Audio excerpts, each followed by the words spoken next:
Hindi tayo papayag na mapunta sa iba yan. Dapat nasa atin palagi yan. Okay? For the longest time, tayo naging hari.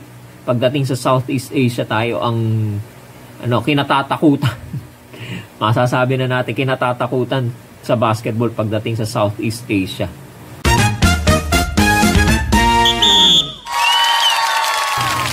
Magandang araw mga Taurus, mga Tokis, mga Katoshis. Welcome naman po sa ating panibagong vlog dito sa Talking Toshi Sports. Alright, magandang araw sa inyo lahat.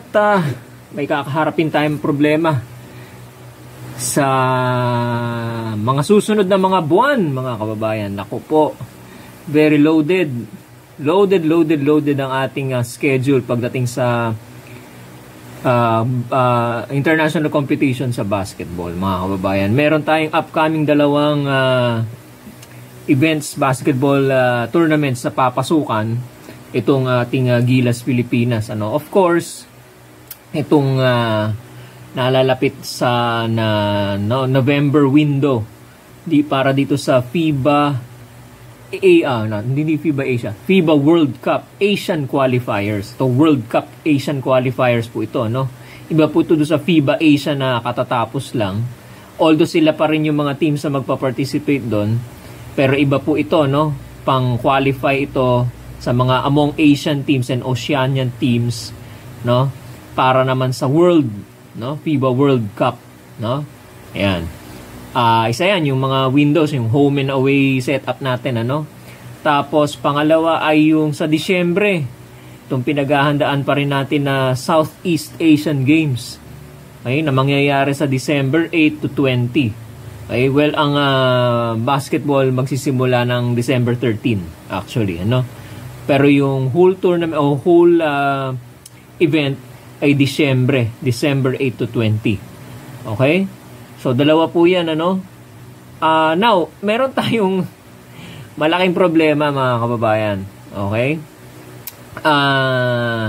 Nandyan naman yung Gilas na nagrepresenta sa atin sa FIBA Asia Cup, Tsaka sa Asia Qualifiers. Okay, nandyan naman sila.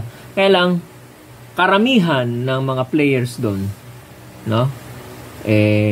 alam naman natin karamihan doon PBA players. Okay? Hindi sila pwede hindi naman sa hindi pwede, hindi nila priority. Ayan. Okay? Dahil masyado na nga silang babad doon sa kanilang commitment doon sa international competition. Baka hindi na nila mapagbigyan itong paparating na SEA Games sa Disyembre. Okay, dahil magko-coincide ito sa season ng PBA, kasagsagan ng competition yan sa PBA, yung Disyembre. So, hindi siguro mapagbibigyan ng PBA na ipahiram itong mga PBA players. Okay? Yan. Ang katunayan yan, si Team Cone ay nag-beg off na i-coach itong Gilas, nasasabak para dito sa SEA Games, At kaya nga ang itinalaga na nga rito ay si Coach Norman Black. Kaya naman to si Coach Norman Black namumroblema ngayon, nakapalukang baba ngayon, kamot ulo siya ngayon, namumroblema kung paano niya bubuuin itong team ng Gilas Pilipinas na magre-representa naman sa atin sa Southeast Asian Games. Okay? Ngayon, ang tanong natin, sino ba mga players na yung mga nag-commit?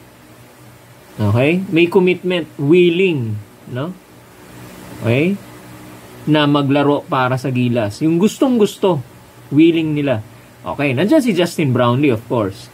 Ange Kouame, si Remy Martin, hindi yung alak, kapangalan lang niya yan. Okay? Si Ray Parks, si Matthew Wright, si Dave Ildefonso, si Jason Brickman, at si VJ Pre.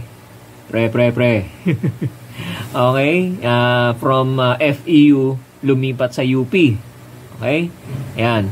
Kaya lang itong mga to, committed nga sila, kaya lang not confirmed. Magkaiba po yun, mga kababayan. Committed but not confirmed. Those two words are very different from each other. Magkaiba po yun, mga kababayan. Ano? So, yan ngayon ang problema ni Coach Norman Black. Okay? Bukod dyan, meron pa natitirang 4 na slots. Kasi 8 yata ito, 1, 2, 3, 4, 5, 6, 7. Oh, tama, 8. Okay na sana yung 8, kaya lang not confirmed. Gusto nilang maglaro, pero hindi confirmed. Mamaya, titingnan natin bakit. Tapos, meron pang 4 na slots na pupunuin siya. Na gusto niya naman, big men. Mga malalaki. Wala walang malalaki rito masyado, no?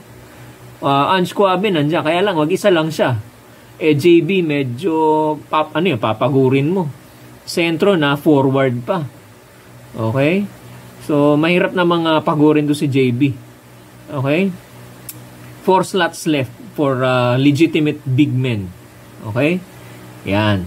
Yan ang napakahirap na sakit ng ulo to, mga kababayan. Paano mo bubuin yung baga parang nauubos na yung oras, nauubos na yung panahon, wala pang katiyakan kung sino ang mga bubuo sa team mo. Iikli ngayon ang panahon mo para makapag-practice, no? At makapag-adjust doon sa mga bagong players na kung sakaling papasok para dito sa Gilas Pilipinas sa SEA Games, ano? Okay. Now, ano mga problema dito dito sa mga gustong-gustong maglaro? Okay? Unang-una itong si Dave Ildefonso at si Jason Brickman. Naglalaro sila kasalukuyan sa MPBL. Ayaw rin naman ng MPBL na ipahiram. They are very unwilling to release these players and lend them sa Gilas Pilipinas hanggang hindi natatapos ang kanilang season. Matatapos ang season ng MPBL Disyembre yata. So, ganun din, coinciding with the SEA Games, ano? Paano naman pwede ba si QMB? Si Quintin Milloria Brown? Ang problema dito kay QMB, hindi pa tinatrabaho yung national contract niya para maging Gilas Pilipinas member. Okay, payag na ang FIBA na qualified siya as a local player. Kaya lang, on our part, parang napakabagal naman yata natin. Kontrata lang, national contract lang hindi ko alam kung ano nagiging hadlang dito. Okay? Yan ang problema kay QMB. Okay? Pwede sana siya, kaya lang wala siyang national contract. PBA players. Ayan na, sinabi ko na sa inyo kanina. In the middle of the season, ang gaganaping Philippine Cup, yung 50th season of the PBA. Ayaw nang paistorbo. No? Dahil, kasi, nga naman, siguro naisip nila, gagamitin na naman ng Gilas yung mga PBA players sa November 28 window. Laspag na, pagod na yung mga players na yan. No? Maglalaro sila sa 50th season, tapos hihintong konti, November, tapos December na naman. Wala nang kalidad yung lalabas. Siguro naisip din ni Commissioner, mawawala ng kalidad yung laro ng PBA kung hihiramin nyo yan. At saka anong oras pa? Kailan pa namin tatapusin yung tournament namin? Meron din kaming timetable na sinusunod. Parang ganun siguro, no? At ang naisip ni Commissioner Willie Marcial, hindi naman sa nagdadamot kami, gusto rin namin magpahiram, kaya lang our schedule doesn't give us the opportunity to lend these players to you. Kaya nga si Team Cone, sabi ko nga sa inyo, nag-beg off, no? Kaya nga si Norman Black ang itinalagang head coach para dito sa Gilas sa SEA Games, Ayan ang problema naman sa PBA, Sa parte naman ni Matthew Wright at ni Ray Parks, naglalaro sila ngayon sa Japan B-League. Ito namang Japan B-League, ayaw ding ipahiram, Bantulot sila ipahiram itong si Matthew Wright at saka si Ray Parks dahil non-FIBA sanctioned event daw ang SEA Games. Okay? Ayan. So, di raw sakop ng FIBA ang SEA Games. So, bantulot sila. Bakit nga? Nga naman. Ba't ko papahiram? Hindi naman na, kung FIBA yan, siguro pwede pa. No? Kaya, dumutang yung yung idea Aba, kung yung, sabi siguro ng Japan League, kung yung PBA nyo mismo, Philippine Basketball Association ninyo, hindi pumayag, no? At hindi magpapahiram ng mga players, bakit ba naman kami magpapahiram naman on our part? Yung sarili nyo hindi nagpapahiram. Diba? Yan na. Yan ang mga komplikasyon dyan, mga kababayan, ano? Okay? So, wala nga tayong mga malalaki, no? Bakit? Walang JMF, walang Junmar Fajardo, walang QMB. Nagpapagaling pa si Kai Soto. Wala rin si EJ Edu. Lalaro rin sa iba, no? Alright. Saan ko nga kukuha ng big men? Yan ang problema ngayon ni Coach Norman Black. Okay? Ngayon, meron tayong good news, may bad news. Okay? Pasadahan na rin natin itong good news, bad news. Kamakailan ang Thailand, ano? Na host dito sa SEA Games nagpalabas ng policy or ng rule, no, na yung mga players ng maglalaro sa basketball pwede nang ang pagbatayan ng kanilang paglalaro passport only. Kailangan makakuha kayo ng well, in this case Philippine passport o anumang country ang nire-represent mo. Dapat nakakuha ka na ng passport ng country na nire-representan mo before ka mag-16 na taon or 16 years old para ma-qualify ka as local player.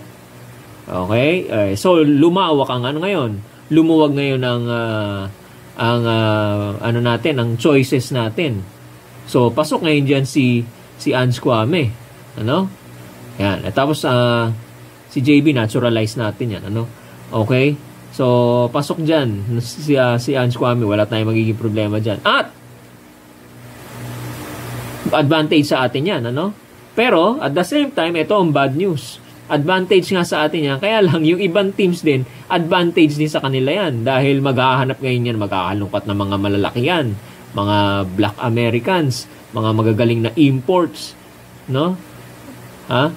At, baka yung Cambodia na naman, with all due respect to Cambodian players, loaded na naman ng mga American na players yan. Hindi na magiging Cambodia yan, ano? Katulad nung ginawa nila nung last SEA Games, ano? Okay? At yan na magiging problema natin. Good news yan sa atin, pero at the same time, bad news. Kasi yung ibang teams sa Southeast Asia, ganyan din ang gagawin. Okay? Lalo pa tayo, problema tayo kumuha ng big men. Saan tayo kukuha ng big men? Oo nga, maganda nga yan. Ano? Yung maluwag ngayon ang ruling sa pag-represent ng player. Kaya lang, saka naman kukuha. Wala tayong supply. Okay? No? Mataas ang demand, walang supply. Ayan, yan ang magiging problema natin. Ngayon, isa pang pwede nating explore. Ang UAAP mag-a-adjust. Okay? I-a-adjust nila yung schedule nila, iso-shorten nila yung tournament nila ngayon. Nagawa na nila yan dati, no? Sinorten nila para ma-accommodate, makapagpahiram sila ng players from their tournament, no, sa SEA Games. Okay? Quadruple header. Bale, lahat ng teams maglalaro sa isang araw. Okay? Bale, yung 8 na yon, so 4 na games. 4 na pares. Okay? So, para ma-shorten, para mabilis matapos, ang target date nila by late November, tapos na yung tournament. Okay? So, bago mag-Disyembre, may time pa kayo makapag-practice. Oo. Yan. Para sa Gilas SEA Games. Yan. Ngayon, ang tinitingnan at willing maglaro, nag-signify na ng intention mag-willing maglaro sa UAAP, etong 3 Lasal players, DLSU players, no? Si Phillips, si Amos, no? Mason Amos, tsaka si Baklaan.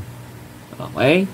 So, yan ang mga willing na sumabak sa SEA Games. Okay? Siguro naman walang problema sa passport to, no? Mga siguro okay naman siguro mga papeles ito, no? Para makapag-represent sa ating country, no? Kamakailan sila ay naglaro dito sa WUB, no?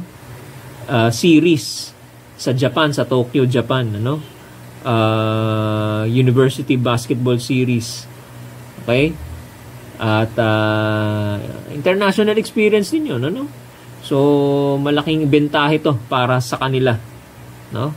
Plus, yung athleticism nila, may contribute nila. So, hindi ganun kalabo ang chances natin para makakuha tayo ng mga big men. Okay? Nandiyan pa rin tong mga big men na to. From the UAP, pwede tayong kumuha. No? Ayan. By the way, si Remy Martin, anong update sa kanya? Naglalaro sa overseas. So, hindi mo rin maasahan, hindi mo rin maasahan na siya ay magko-confirm na maglalaro. Committed siya pero hindi siya confirm. Dahil nga sa mga certain circumstances na hindi sila pinapayagan. So, paano ngayon susolusyonan yan ni Coach Norman Black? Alright? Ako pwede siguro, yan, UAP. Bakit sa NCAA hindi sila pwedeng kumuha? Kausapin nila ang NCAA. Okay? Ako, yun isa sa mga suggestion ko. Baka may makuha tayong malaki doon na magaling. No? Di ko lang kabisado masyado yung mga naglalaro sa NCAA. Dati, tutok din ako sa NC at saka sa UAP ngayon. Medyo hindi na dahil medyo busy na tayo. Okay? Ilan na lang ang kilala ko. Okay? So, explore din nila yung NCAA. UAP mag-a-adjust na. For flag and country, pakiusap natin mga sports fans at particularly basketball fans. Bigyan natin ng puwang itong paglalaro ng pagre-represent ng bansang Pilipinas sa basketball team. Yung basketball team natin na magre-represent sa Pilipinas dito sa nalalapit na Southeast Asian Games sa Disyembre. Okay? Dahil kailangan natin mapatunayan na tayo pa rin ang hari pagdating sa basketball sa Southeast Asia at hindi iba. Okay? Kasi pagka mawawalan tayo ng mga players sa ganyan, hindi natin mapapatunayan na tayo ang hari. Okay? Okay, nasulot na nga tayo once ng Indonesia ba yun? Kung di ako nagkakamali, naibalik lang yata natin ngayon dahil nandiyan si JB. Okay? Hindi tayo papayag na mapunta sa iba yan. Dapat nasa atin palagi yan. Okay? For the longest time tayo naging hari. Pagdating sa Southeast Asia tayo ang kinatatakutan. Masasabi na natin kinatatakutan sa basketball pagdating sa Southeast Asia. Alright? So, yan. So, abangan na lang natin kung ano mga susunod na mga pangyayari kung itong mga players, baka malay natin, biglang magkaroon ng milagro, itong mga binanggit nating hindi confirmed na players, pero committed, biglang payagan bigla sila, no? Hindi natin masabi, Alright? Or meron pang kukunin na iba out of this committed and not confirmed players, baka makakuha tayo ng ibang players sa ibang liga. Okay? More importantly, yung 4 na slots para sa mga malalaki. Okay? So, let's wish Coach Norman Black good luck, mga kababayan.